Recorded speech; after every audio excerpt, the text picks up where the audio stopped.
Welcome to Roots and Branches of Lehi, the podcast where we get to know the faces, stories, and lives that make up our community.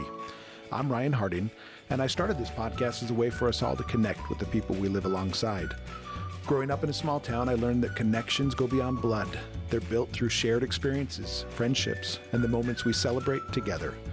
Each week, we'll sit down with someone new from Lehi to share their unique story, their passions, and what they love most about living here. So whether you've been here for years or just arrived, join us as we deepen our roots and reach out to our branches one story at a time. Welcome, Andy Hadfield, to the podcast here today, the Roots and Branches of Lehi. Excited to have you on. So, thanks for having me. Yeah, glad you're here. So you're the coach of Lehi Football, Lehi High School Football, right? Yeah, so just got named the head coach in December. Just in December. Yeah, okay, yeah. So just barely. Yes. You haven't even had. Yeah, it's been an adjustment for sure. Okay. I've been an assistant coach on staff there for 10 years. Okay. So that part of it's not new, but the head coaching. The head coaching part. Are new. Okay. Yeah. I was thinking maybe this was like a full-time thing, but you were just telling me it's not. You have another job, right? Yeah, I own a lawn care company here locally, and some coaches around will be full-time teachers. Yeah. And one of the things in my interview process, because of what I do, I think it's important that a coach is there all the time. Sure. So I've spent the last 4 weeks, in the high school just being there, because I think it's important for the players to know where to find you and how to get a hold of you. And so I do a lot of my side business that pays the money, right? Yeah. I do a lot of that from the high school, just in my office there. Okay. So I'm teaching one class, which is, they call it the football class. It's a weights class. Oh, sure. Yeah. And other than that, I have my own office at the school there where I spend most of my time. Okay. And so you said you were assistant coach before. Yeah. So how did you get into coaching / how did you get into specifically the head coach job? Yeah, it's an interesting story. At least it is to me. I tell everybody, I don't know if they want to hear it or not, but I have a friend that he's actually a counselor at the high school. He was the head basketball coach for a long time at Lehi, and he asked if I was interested in helping, and I pictured that as being, pop in once or twice a week and help, and that's what I thought. Sure. About 2 months later, he called me back and he said, "You still interested?" And I said, "Yeah, whatever you need." And he said, "Well, I want you to be my head sophomore basketball coach." Oh, wow. And so that kind of took me by surprise. But my wife and I at the time, we just had one kid and one on the way. Yeah. And I jumped on it and said, "Let's go." And I never really coaching wasn't ever really part of anything I wanted to do or be a part of. I wasn't opposed to it. I love sports. And so I jumped into that, and sure enough, after a year, he retired from coaching. And so I thought my coaching career was over after 1 year. And I had some players on my team that played football, and they came to me and said, "Hey, Coach Larson wants to talk to you."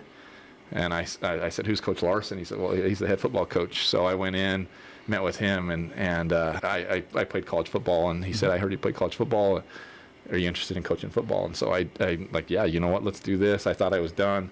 Just so happened that a couple weeks later, the new basketball coach called me up and asked if I was interested in staying on staff. And I looked at my wife and said, "Can we do this?" And she said, "Yeah, let's do it." So I coached both football and basketball for 6 years. Wow. And in that time, we had 2 more kids. And when the new basketball coach took over, she's like, "It's probably time for you to be done with one or the other." Yeah. And football is my passion. I football. If I had a choice, I would pick football. So I stopped coaching basketball, and I've just done football the last 4 years, and just been an assistant. I coached the tight ends and helped game plan for the offense. And as Coach Larson decided he was retiring this year, a couple of the coaches on staff and other people looked at me and said, "Well, it's your job, right?" So I kind of inherited the position as much as anything, where if I didn't take it, I think that a lot of the coaching staff would have gone other places. Sure. Okay. And we've got a good thing going. Lehi High School Football has been a powerhouse for the last, 7-8 years. Yeah. And Coach Larson built an extremely great program, and nobody wanted to see that go away. So, he kind of prepped me to take over, and other coaches looked at me and said, "Go get it, go get the job." And I threw my name in the hat and ended up landing the job. So it wasn't ever really an aspiration or a desire or really a part of what I planned on doing, but I love coaching. I love being around the kids. I love seeing the development. I love seeing the successes and the failures, and it's brought a lot of joy and benefits to my family, even Sure. though I'm away from them a lot more than I would be. Sure. There's definitely benefits of being part and involved in the community and part of it, and Yeah. and the people you meet and the relationships you build are so worth it. Oh, that's awesome. So, yeah. So you've been a part of that career, I guess, that Lehi High School has had. Yeah. This, this good time. I mean, because we've had some successes. Yeah. I guess a devastating loss this last season, right? It was brutal. Like down to the wire there, right? I wasn't in a very good spot for about 48 hours. My wife kept asking me. She said, "Are you all right?" And I said, "This one just is hitting different. It's hard." Sure. I know it was with the players and the fans. It just, when you had success, you expect success and you want to keep experiencing that success. And when it gets taken away from you like it did, it hurts for a while. Yeah. But before Coach Larson got there, it had been through a decade of really not very good teams. And his first season, and I always say that I was the reason we started winning, because his first season they didn't win any games. They went 0-10. Yeah. And I came on staff with him the next year, and we started winning. Well, we won 3 games the next year, which was a big success from where we had been. Sure. And within 2 years, we were playing in the state championship game, which was really cool. And in the last 7 years, we've won 3 state titles, and we've been to the semifinals 5 times. So it's 6 times actually. So it's been the program's completely turned around, and the support in the community is phenomenal. And so what speak to that for a second. Like, what do you think? I mean, obviously, you say Coach Larson did, a lot of that, but what did he do? Or, what did you guys do together? Why? Yeah. How did it turn around? Well, a lot of it, I think, comes from the support and the staff he has around him, right? Okay. He would always say every day, every interview he talked, I have the best staff in the country. Sure. And being part of that and knowing the guys that I got a chance to work with on that staff, I echo those comments. Like the coaches that we have on staff, the support behind the scenes, the booster club, the people behind it, it all kind of plays in the fact that how the product is on the field. And one of the big things with me taking the job is I looked at every one of those coaches that I've coached with for multiple years and said, "Hey, I'm not doing this without you. Yeah. So if I get the job, you're coming back." And each one of them committed, like, if you get it, I'll be back to coach. And the fact that I get to retain all of those men that help develop these young men is a really big part of why I think the success will continue. Not a lot of changes, right? A new head coach comes in, and there's always some tweaks and things that will be different, which I've already put some of those things in place. But Sure. the more that we can keep similar, because it was a good thing. Oh, yeah. I don't have to change a culture. I don't have to build a culture. It's set.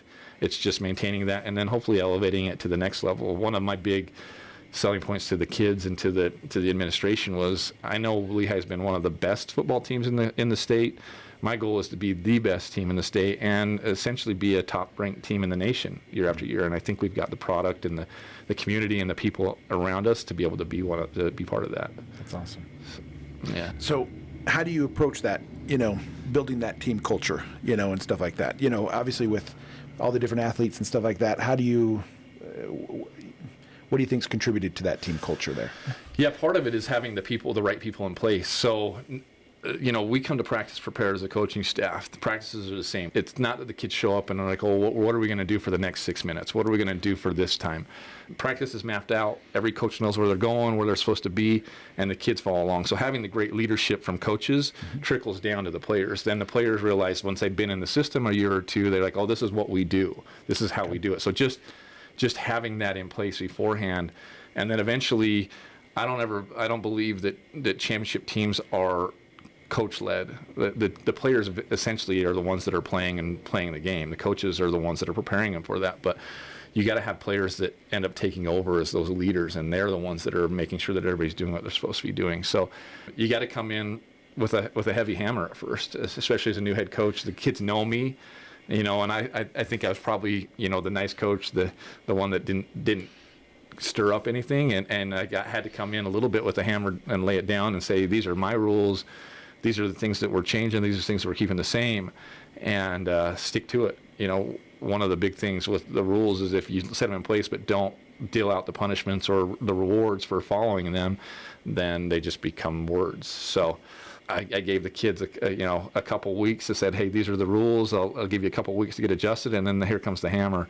And so all this week, this is the hammer weeks is what I tell them. So, a big thing with me is treating these boys, with respect. Respect was the number one thing I laid out. In everything you do in life, you've got to respect the process and respect what you're doing to get the results that you want. Like if you don't respect people on what they do, it's really hard to earn that respect back from them. So.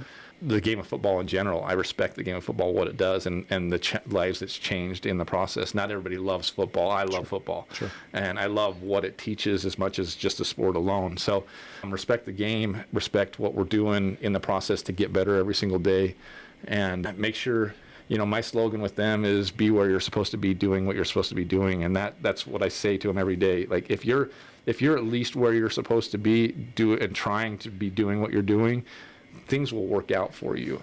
And I think it's something they can learn at a young age. And by respecting them as young men and not treating them like children, I put that on them. Like I'm not babysitting you, but I'm here to help you through the process. If you're having a hard time, I'm here to talk about it. If I can help you in any way get to the next level or wherever you want to go, I'm here to help you with that.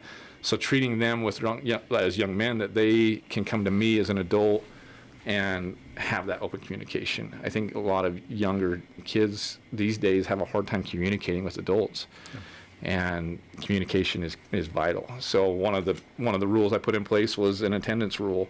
And I said, as an employer, I expect my employees to communicate with me. If something comes up and they can't be there, I need to know. Mm-hmm. If you just don't show up, that's an issue. And if in the real world, you get fired from your job. So as your employer, your head coach, I expect you to be where you're supposed to be unless you've communicated to me beforehand. Hey, I've got to miss for this, or I've got to do that, and then we can work something out. Mm-hmm. And it's been amazing the change with these young men. I'll be standing there in the hallway one day, and they'll come up to me and say, "Hey, coach, I got to do this, this, and this." I'm like, "Great, thank you for communicating with me. I'll plan on you being there the next time." Yeah. And it's so far made a difference. We'll see what happens. I like that. In fact.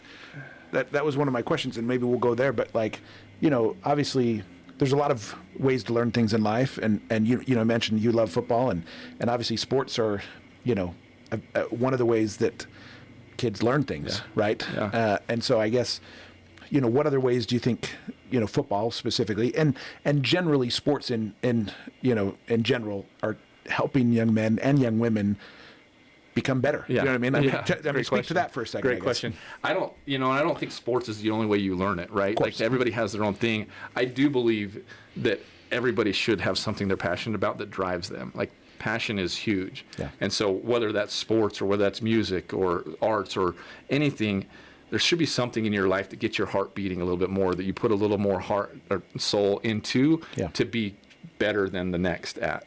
And I think for me, it's sports. And so that's the avenue I like to take. And it doesn't really matter what sport. Although, like I said, I like football. I probably like football more than any of the other sports. Sure. I think football has a few key elements that some other sports don't have. But all of them require sacrifice to be good at. You have to sacrifice something to put the time into this to be good at it. A lot of people can go play sports, but to be good at it takes a sacrifice. Yeah. And that's something that I learned when I was playing. Through high school and through college, the transition I had to learn when I got to college playing football, that I had to work even harder than I already thought I was working to be good at it. And some kids it works for and some kids it doesn't. But one thing it does teach is that nothing's really given to you in life. So you have to go earn it, and you have to, especially in football or sports in general, when we're talking, is everybody else is trying to win the same championship you're trying to win. Nobody's just going to say, hey, you take it because you worked harder than I did. But the confidence that comes from the work you put into it when you get out on the field to compete, you have a chance. That confidence will push you through a lot of the obstacles that come along during the game. So I think that sacrifice and that just knowing how to work for something you really, really want is something that most athletes and most people that are really into something carry on through the rest of their life to help them succeed in life. Yeah, I don't know very many people that just wake up with money. I guess it's out there, but that's not where I came from. And I like to hear the stories of people that earned what they got instead of just were handed it.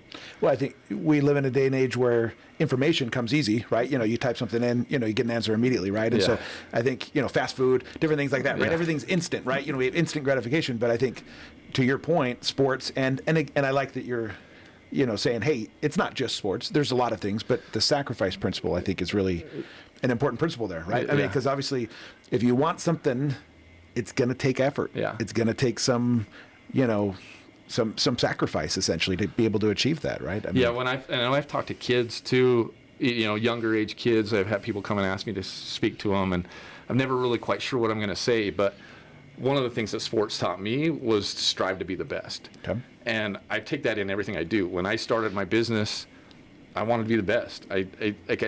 Nothing else was good enough. And so every day I was working to be better than I was the day before as a father.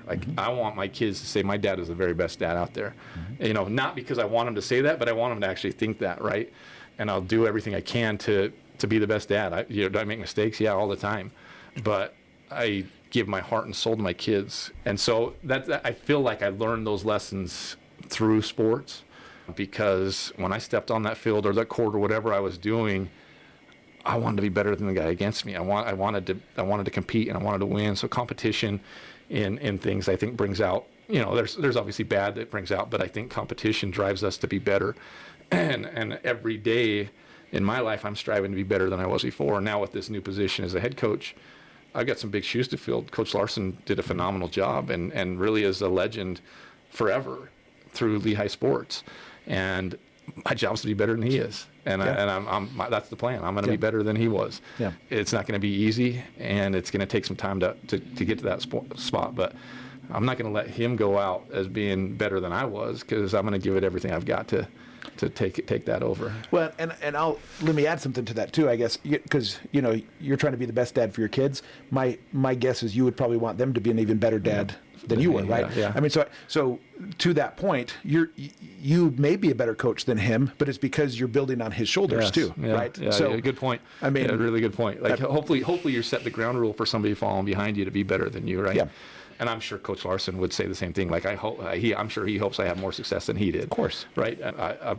I learned what I learned a lot from him, and I'm taking a lot of what he put in place. So I couldn't have done this without him, and I'll go out and say that my dad was the best dad I could have had. I mean, he was there for me. There's so many examples I could talk about my dad, right? And things that I didn't like when I was a kid from my dad, and I've tried to change, and things that I really like that I try and be just like him.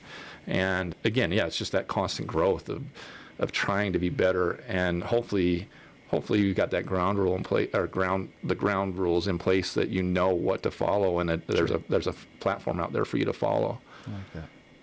You mentioned you played college, right? So for some of us that maybe haven't had a kid that actually really excels in sports and stuff like that, how many people from high school actually go to college and play, especially a good college too? I mean, you can play different things, but what would you say separates some of those guys, or kind of that path? And is it different than when you were doing stuff? It is different. So I'll touch on that a little bit first. Yeah. So college recruiting is way different now than it was before. I mean, social media and visibility with the kids, it's so much different, and they can get out there. You don't see as many colleges watching that, film and breaking down film and watching a kid, unless they're really excited about a kid to begin with. So that kid gets in their face, and then they start doing more of that, where before they wouldn't start recruiting you until they had seen your film and saw what you've done. So when I was there, we just get phone calls from coaches, and then every once in a while get a visit from coaches.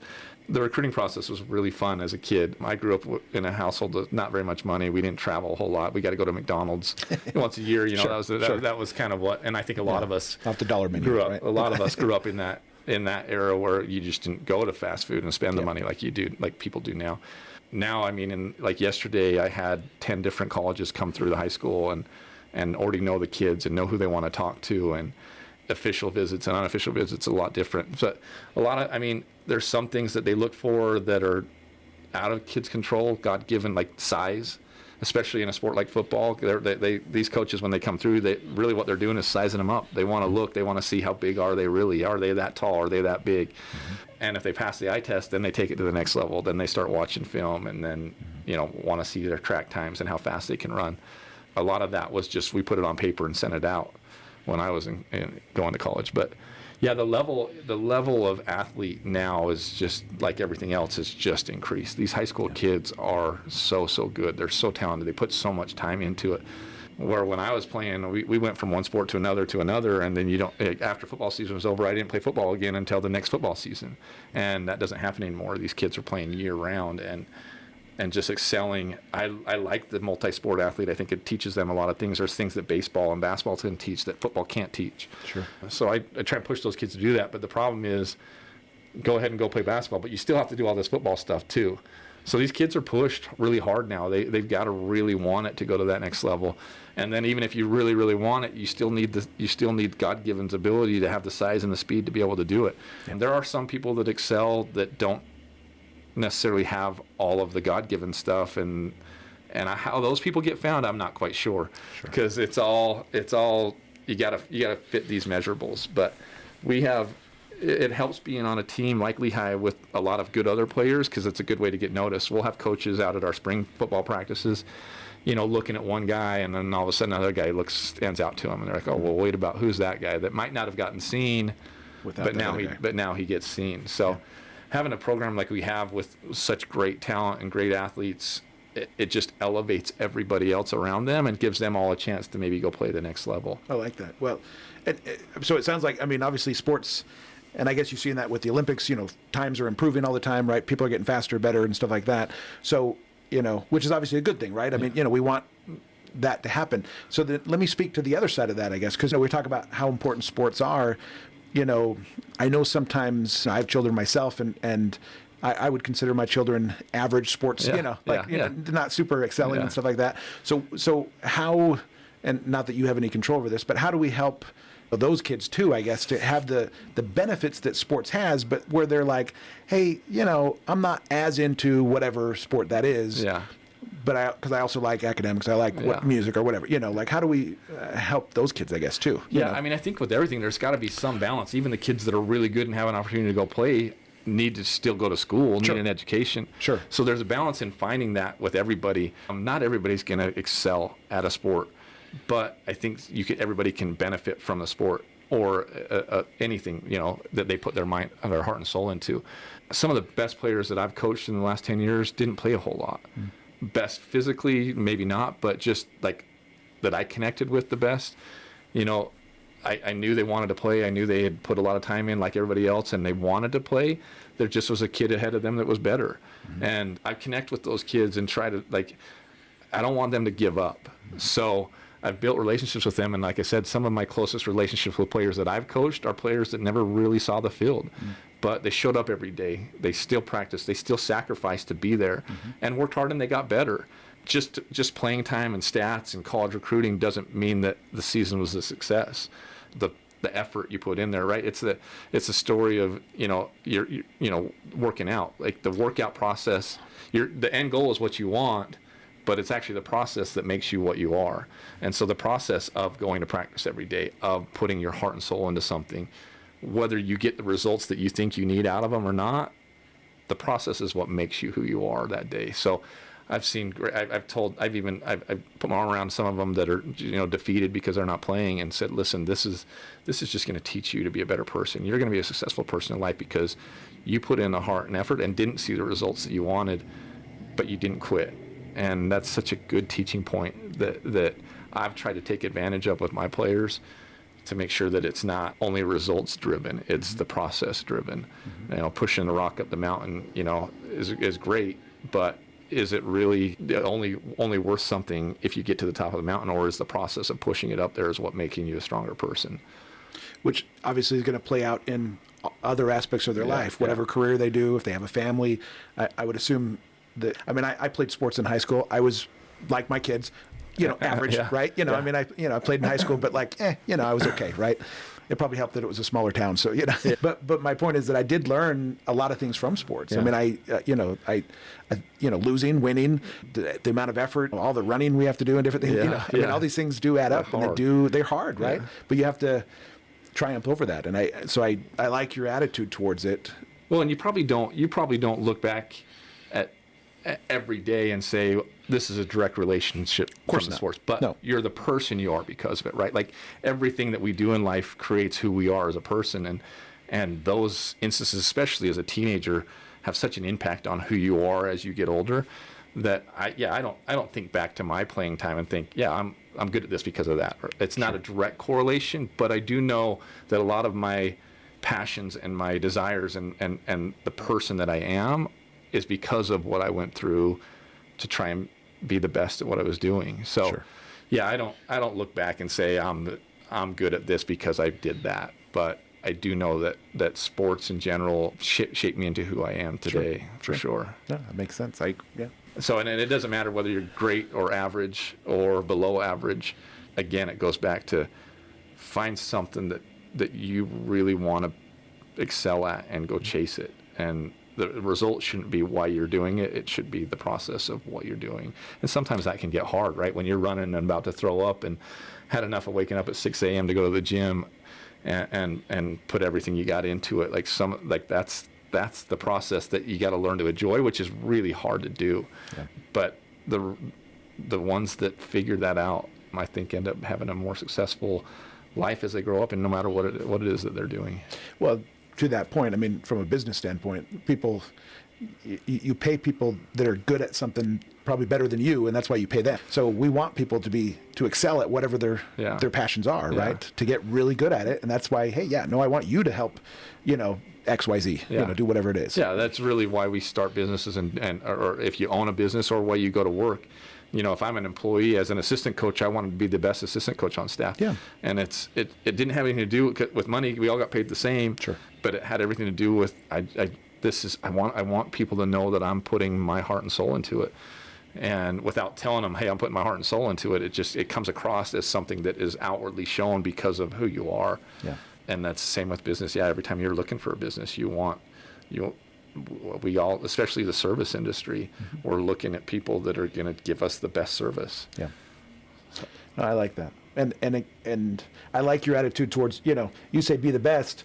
I don't sense it's like not necessarily trying to be better, or, I want to be the best I am. Yes. Do you know what I mean? I think that's just to clarify. I think a lot of that, we talked about success and the best. Like, there's not a measuring stick for this. Yeah. Like, how do I measure that I'm the best dad? Sure. Yeah, other than the fact that I put in the effort to be the best dad. Sure. And like I said, I made mistakes. I've apologized to my kids multiple times. Like, hey, Dad was wrong. I messed up, right? Yeah. And part of that is trying to be the best dad. Well, I'm going to fix it. I'm going to be better. And there's no, hey, you're at this level and this person's at this level. It's what you put into it. Do you feel like you've given your best?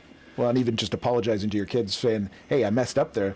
That's showing them, like, there's huge lessons even in that, there right? Is, isn't there? I mean, we learn from our from our successes and failures. That's exactly it. So you have to be able to, like, otherwise Dad's perfect and I'll never measure up. Yeah. And it's like, okay, no, Dad made mistakes too. And so I don't know, that's a great lesson even just there. So you mentioned the loss, the highs and lows of sports, right? I mean, you're on the high sometimes. Yeah. You're winning games. You're feeling good. State champions. How do you help your players / yourself? Because like you said, this last game was hard. How do you handle those highs and lows, I guess? That's a good question. It's hard to say this is how you respond each and every time because they're all different. It's really kind of a coaching philosophy that Coach Larson put into place. Is our job as coaches is to teach for perfection, expect perfection, knowing that we'll never achieve that. I've never seen anybody play a perfect football game or basketball game. It doesn't happen. But our job as coaches is to coach you to be perfect and expect perfection, realizing that we might not ever get it. So every game even games you win, games you shouldn't win, but you end up winning, might be really, really good games, but it wasn't perfect. And there's things you can learn from that. And so we spend a lot of time. And I don't know that people in our normal lives really do this. We're not videoing ourselves all the time and breaking down the video of what I did right and what I did wrong. Whereas football, we have that opportunity to do that. We film practices and watch practices, and you can see what you did wrong. Because a lot of times I think I may be doing something that coach is telling me to do in my head, but then I go watch on a film and I'm like, oh, I see what he was saying now. So after a win or loss on a Friday night, we meet together as a team on Saturday, and we'll watch every single play multiple times and break down each player, each position, and that it's up to them to grade themselves. So coaches will take grades on the players, and we grade on attitude, not attitude, effort, efficiency, and result. So you can get a plus minus on each one of those 3 categories. So was your effort there? Did you do the right thing? And was the result positive or negative? And so we're not just grading on results, and but we're grading on, are you doing all the other things to get the results that you want to get? So we do that win or loss, doesn't matter. Can you learn more from a loss? Yeah, a lot of times, because the attitude of the people that are learning is a little more humbled from a loss. Whereas when we win and consistently win, we sometimes we sometimes don't absorb the teaching that's happening because I'm doing things right. I'm getting the results I want. Yeah. So being a results driven is kind of where we're trying to get away from, and more effort and effectiveness. Like with what you're supposed to be doing. Are you doing the right thing at the right time? And so that's really what we spend a lot of time focusing on. And each coach coaches their position and grades their position and holds players accountable based on mainly the first 2 categories, and then the result usually plays out with the way the first 2 categories are broken down. But you think about that, in my own life, how often do I go back and grade myself on how I did that day? Yeah. And I think that's a really big process, and why kids are learning so much in school. Grades mean something. Grades are a way for the teacher to tell the student, hey, this is what you struggled on, this is what you're good at, this is what we need to work on. And there's not always a way to grade being a good dad or being a good employee or a business owner. There's not always those grades out there. But I think there's some self-reflection that could help a lot of us to spend some time and look back and say, what did I do right here? What did I do wrong? How could I do this better? I know I need to do more of that in my own personal life, and take a lesson from what we do with these kids and play it into my life and say, hey, how can I have spent my time more effectively that day? Was I as efficient as I should be? And did I get the results that I wanted to get? I love that. Be there for perfect, right? I mean, that's how God taught too, right? Yeah. I mean, expectations are super high, right? So speak to, a lot of youth, it seems to be struggle with perfectionism and different things like that. So how do you kind of, balance the whole, hey, let's improve, let's be better, without like depressing them, without like, hey, I'm crap, I'm never going to succeed, because I'm guessing at times that probably comes into play a little bit. For sure. I think everybody's dealt with that that's played. I'm not good enough, or I can't do this or that, and this kid's better than me. Because I don't care what you're playing or what you're doing, somebody out there is going to be better than you, even if you're striving to be the best, right? Always. And so comparison is the thief of joy, right? Like if we're always comparing ourselves to somebody else rather than looking inward and say, how good can I be? And that comes a lot with just the environment. I love when parents call me and talk to me and say, hey, how can I help my kid do this and that? Well, this is how I would do it. Take it for what it's worth, but it can't be results driven. Like as a coach, and a lot of the stuff I'm talking about is coaching philosophy. As a coach, the process has got to be what you coach, not the result. So half the time, a kid drops a pass, I'm not going and yelling at him and say, you got to catch that ball. That's not coaching. That's just, a kid knows he's got to catch the ball. This is what happened, why you dropped the ball. And this is how we can fix it so that next time it doesn't happen. Kids are way more accepting of that kind of coaching than yelling at a kid when they drop a pass to catch the ball. And I've never, it's not, if you get down on them for it, they're already down on themselves for it, and then it just compounds it and gets worse, instead of teaching how to make a better process so that the result is what you want it to be. Yeah, that's kind of the way that I go about coaching, and I think it resonates with these players, and we've had really good, I've coached for the last 10 years, coached the tight end position, and at Lehi High School, we've had 4 to 5 kids go on to play college football at that position. Yeah. Not because I'm a great coach. I'd like to, again, like to say I'm the best, but I know I'm not. But having really good players that buy into the process have made them who they are, and then they get a chance to go on and continue their dream of playing the next level. And that for me is the results I'm looking for. Is, are you getting what you want? Are you becoming what you want to become?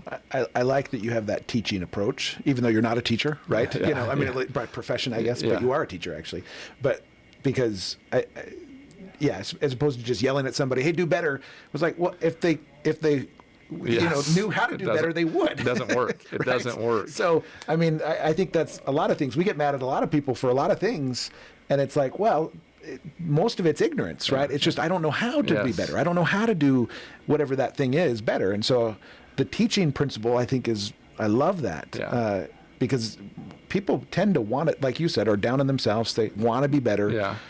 Just help them learn how, right? Just teach them. Yeah. And whether that's being a dad or a football coach or an employee at work or wherever, you know what I mean? The principle's the same. Just help people, teach them. You go back to being a dad, like your kids want to be good. Like kids are generally good. Like people are generally good, and they're not out there to upset you as a dad. And so I know when I just instantly snap and yell at my kids, they feel like they've let me down, and that's the last thing they want to do. Whereas if I just talk through them, like, why is this happening? Why are we doing this? Why are you punching your brother? Let's figure out how we can react differently, or this process got to where it is right now, and stop it before it happens. And my kids respond better than just when I yell at them and say, hey, you're in trouble, right? It just doesn't work that way. And so I see coaches, and everybody has their own coaching philosophy, and some are, mine's not always the right one. You got to change depending on the person that you're coaching, and that's really big with the youth. These kids are trying, and a lot of them don't know how, and so just yelling at these kids ruins that passion a lot of times for what they really want, and kids stop playing. I've spent a lot of time with the youth football coaches in Lehi over the years, and I know we've got some really, really good ones, and I think that makes a big difference. I've had parents reach out, and my kid no longer plays because of this coach. And the other thing that I try and err on the other side too is like, well, you don't know, like the coach is putting a lot of time and effort into it. A lot of people want to complain about certain coaches here and there. One thing that I can tell you is they're all putting a lot of time and sacrifice just to be there to help your kid. Are they doing it the right way? Maybe not for your kid, but as if we're on a team, I mean, I think every coach does it because they love the sport and they love the kids. I haven't met one that doesn't. So if they're in it for that, then if we work together with the coaches and the parents to help these kids to get what they want out of it, I think it's not just me. I'm not the one teaching everything. I have parents call me, and I had a parent call me last night and say, hey, my kid wants this and this. What is the best ways that I can help them? And I was so grateful they called, because I'm like, well, this is what I would do, and this is how I can help. This is what I would do if I were you. Let's work together and help each other, because it takes a community. You hear it all the time, but what is that community? What is your village? Who are the people around you that you actually trust with your kid to make them the best they can be? Because I'm not always with my boys and my daughters to help them be where they're at. I trust and expect a lot from teachers and other people to give their heart and soul into my kid to help them be better. Yeah. And your village is huge. Which, very much so. I'm a big believer in communities. Yeah. I mean, and that's we need each other. Yeah. We're not supposed to be alone. We're not supposed to all live in the woods somewhere by ourselves. Yeah. You know what I mean? Yeah. We need each other. You have strengths that I don't have, and I have strengths that you don't have, and so, and we need each other. I don't know. That's how I see it. I agree. And that's, I keep talking about it, but I love this community. I grew up here in Lehi. My dad grew up here. My grandpa and my great-grandpa grew up here. Even from the time I was in high school, Lehi has changed. And, the dirt roads we used to ride our four-wheelers on aren't dirt roads anymore. They're concrete and buildings. But I love the community as it was when I was growing up, and I love it as it is now. The people that come here become Lehi people. And it's such a different feeling in this community than other places that I've been, that people buy in and are really good people and want the best for their community. And if I try and let my boys that are playing sports be coached by other people, because dad doesn't know everything and dad can't coach you in some of these things. So I always, the first thing I do when he's playing on another team is introduce myself to that coach and say, coach my kid how you want to coach my kid, and I will back you up with everything, because it's important for my boys to know that when they're playing on a team with another coach, that coach is the one that's in charge, and what he says you follow. And coach yells at my kid and gets after him, great. I can be the one that's not yelling at him, and I can put my arm around him and love him up. And so if I'm always one coaching, I'm always one yelling at him, it kind of tunes out. So I like the multiple sport thing with my kids and the coaching they get from other people. Yeah, good. I like that. Any advice you'd give to young athletes here that are looking to play football, looking to be on the team and stuff like that? And again, maybe not just for that sport, but any advice you'd give young athletes? Yeah, I think as a young kid, I don't think we always know what we want to do. Football might be the most fun right now, but I end up being maybe a better baseball player and liking baseball. So I've tried it personally to get my kids in as many things as possible. Okay. And then once we decide, hey, I no longer like that, then we'll pull back on that one. But go try everything and find out what you like and what you really want to do. And whether my boys want to play football or they want to play baseball or basketball, it's up to them. Essentially, I want them to chase whatever they're passionate about, because I'm not going to create that passion for them. We're all influenced by those things around us. So do I have an influence on my boys wanting to play football? Yeah, I probably do. But if they came to me and said, Dad, I don't like football, I don't want to play it anymore, then let's go find something that really gets you going. So most of the young kids these days, don't get sucked into one. Go find out what you really, really like that just naturally gets your heart beating a little bit more. Instead of being forced, like I've told my boys all along, if I have to force you to go to practice, we're out of that sport. I'm done. And that's a really easy way to say, you're not passionate enough to do this, because if I'm fighting you to get to where you're supposed to be, then we'll go find something else that I don't have to fight you on. So do the things you want to do, try them all, and there's something to be learned from everybody. So those coaches that maybe you don't get along with, they're teaching you something.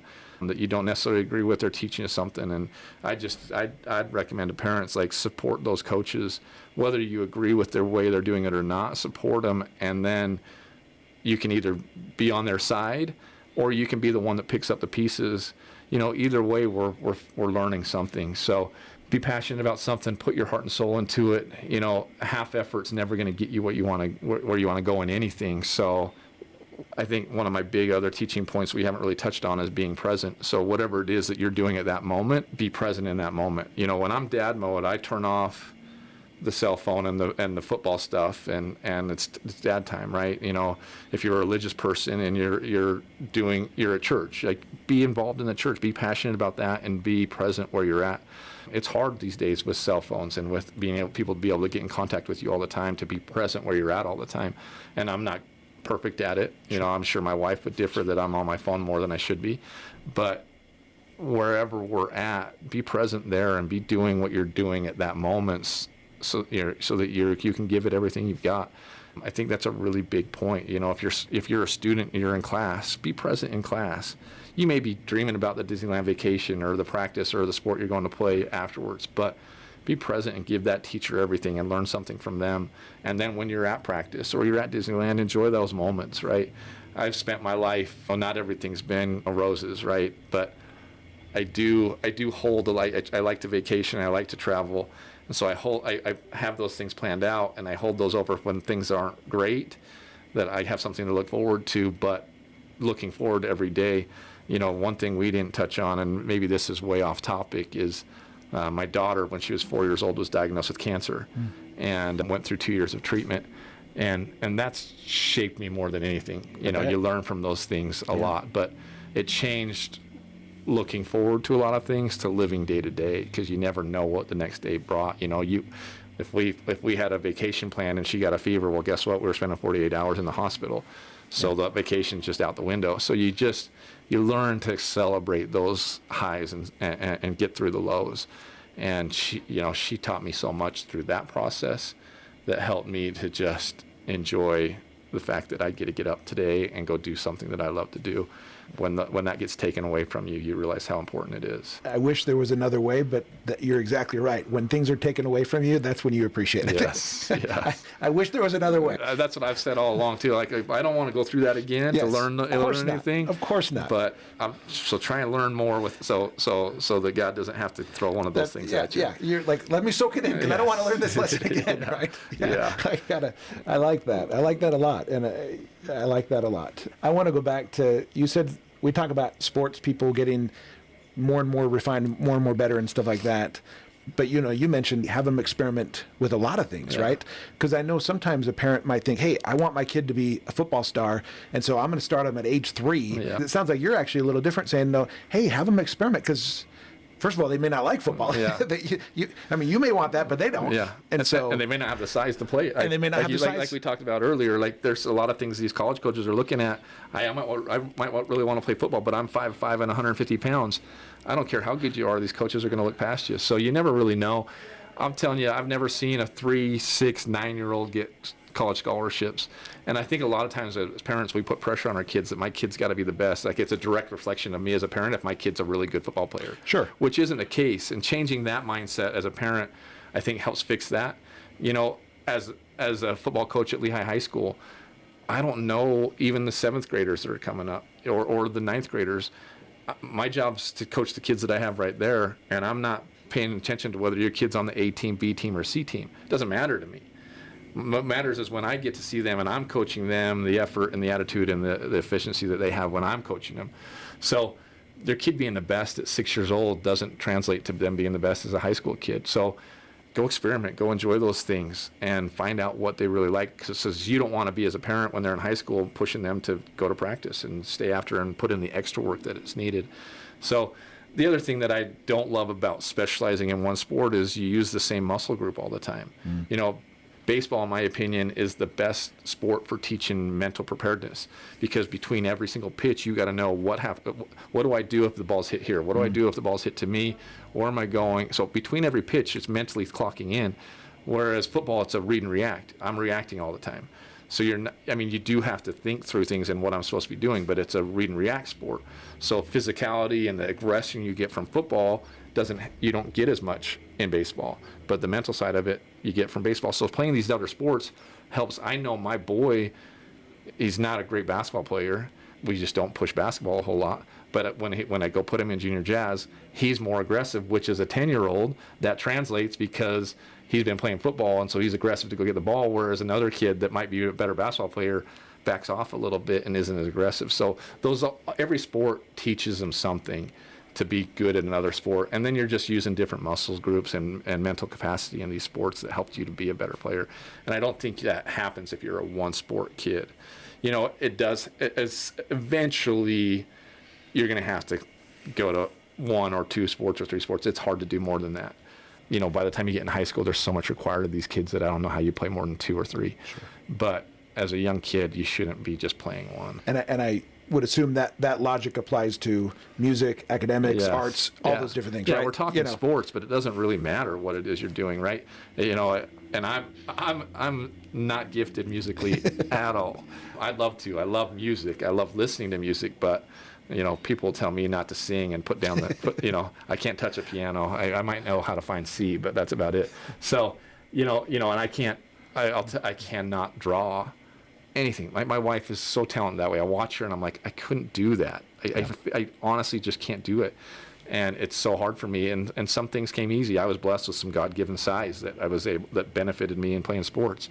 But it doesn't matter. It doesn't matter what it is.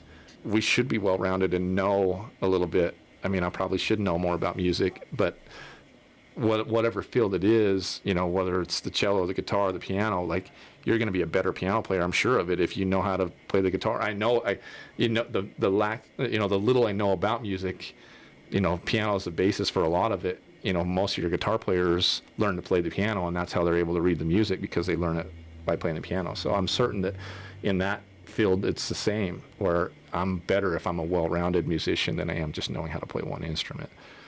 And I heard you say, I'll repeat it because I think it's worth repeating, that if you have a passion for it, you're going to put in the time. If I have to tell you to go to practice, you're never going to really good, because you don't really want to do it, right? Yeah. I mean, and you and I are both now professionals. We have our own careers. If I didn't like my job, I'm never going to get really good at it, because I don't enjoy it. Yeah, you hate it every day. And so if you don't enjoy it, you're not going to get good at anything. You know, so I think that's why I like your approach of having them explore. It's my wife and I have done the same thing with our own kids, to have them, like, I don't care what they become. I don't care. But I want them to be good at something. Yes. Get good at something. I don't care what it is. I really don't care. But explore and figure out what you enjoy and stuff like that. Yeah, my 20-year-old daughter is my complete opposite. You know, we butted heads her teenage years. She didn't like me, and I loved her, but I didn't like her very much either, right? And she's done her own thing and done a great job at it. She learned, you know, she didn't even play sports, but she had her own vision and what she wanted to do. You know, she graduated high school and paid for her own esthetician school, which was a ton of money. I didn't know this, but she had saved all this money that she had earned through high school. That's awesome. And paid for it. And she graduated from esthetician school. She's got 2 jobs right now, and she's got her own path.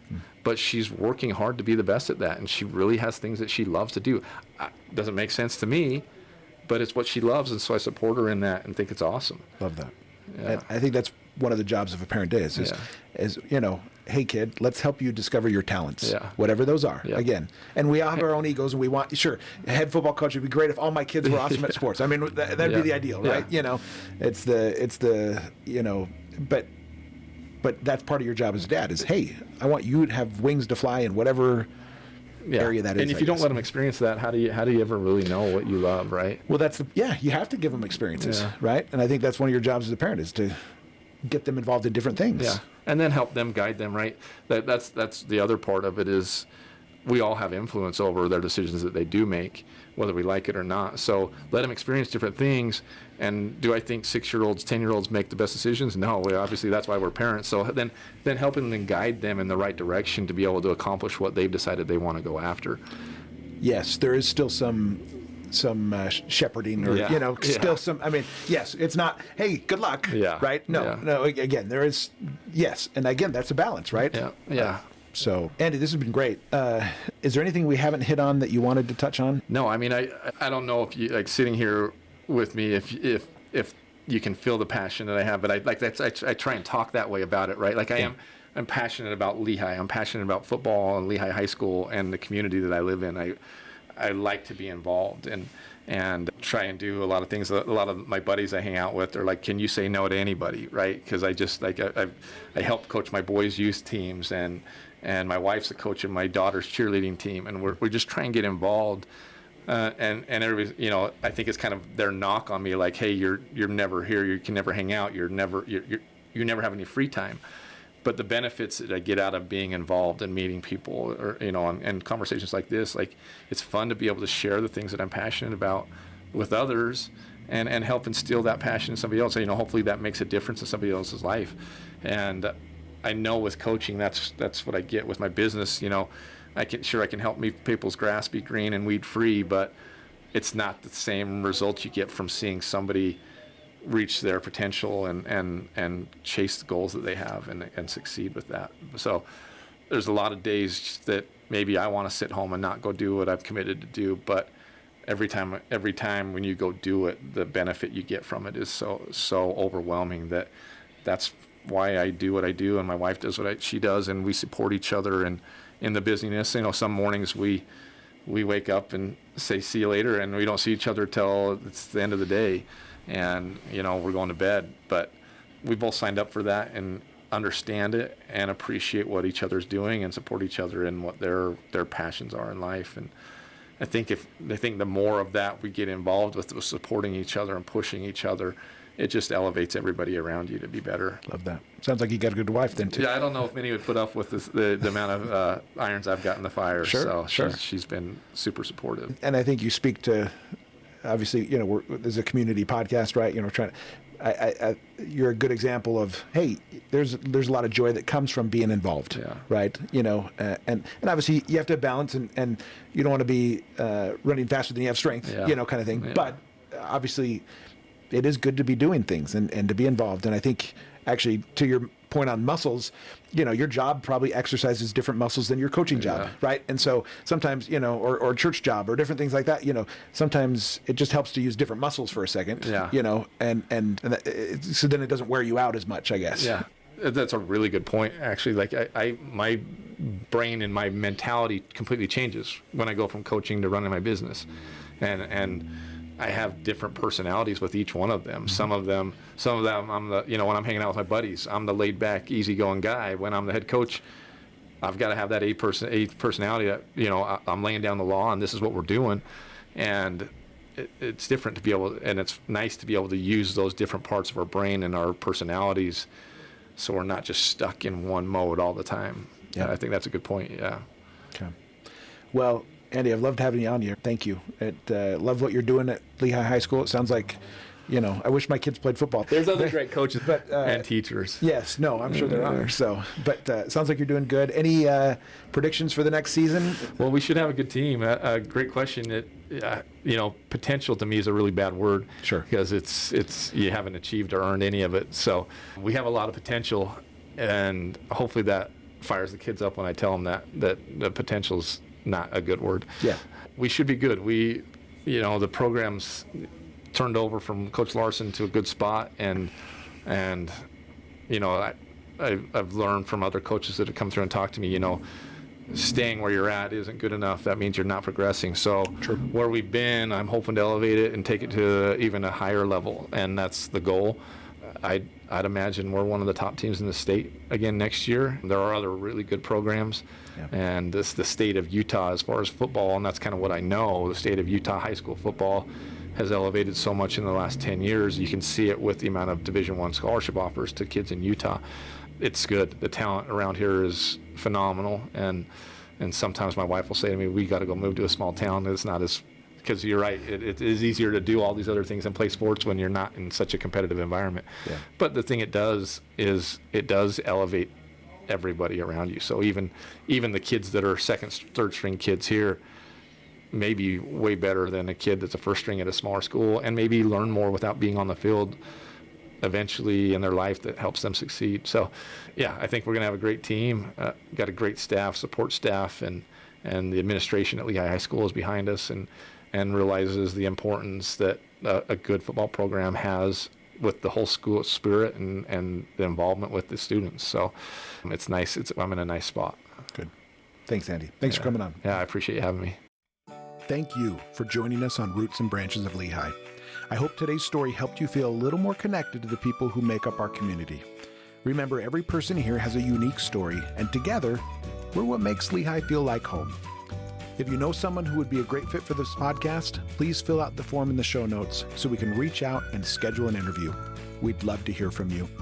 A big thank you to our sponsors, the Work Harding Home Mortgage Team and Play Harding Nightly Vacation Rentals, for supporting this show and helping us bring our community closer together. Until next time, keep growing those roots and reaching out to your branches. Take care.